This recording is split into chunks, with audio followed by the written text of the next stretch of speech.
It's closer to happening than ever before, so players are starting to consider an NHL with Winnipeg back in it and Phoenix out. It's a nice city to come visit.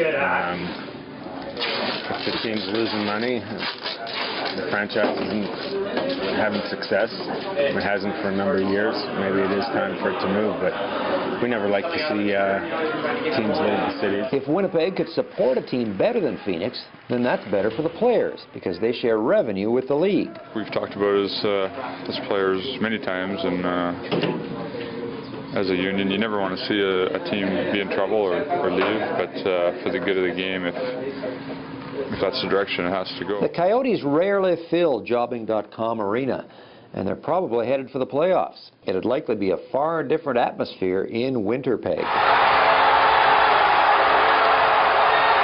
When we go up to Montreal or Toronto or Vancouver or any of those teams up in Canada, it's always nice to play in front of a full building. The atmosphere is so much better.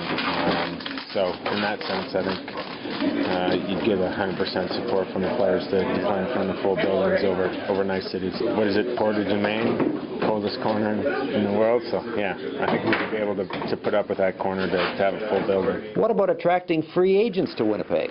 One of the few NHLers who's actually played there says that'll depend on the free agent. You're going to have a lot of players that, like myself, that are from that area and that you're going to appreciate it a lot more and understand it. It might be a little tougher to get maybe some of the European players to come. It is. It's more difficult. But if you're from Western Canada, like Doan, Winnipeg's not the end of the earth. For Brendan Morrow, who's from Carlisle, Saskatchewan, it's almost home. I know I'd have friends and family at every game, and it'd be a lot of fun. So sure, hockey players love to come down here to the land of the palm tree and the cactus.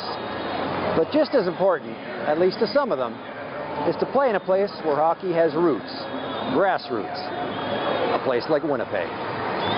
In Glendale, Arizona, Paul FRIESEN, Winnipeg Sun.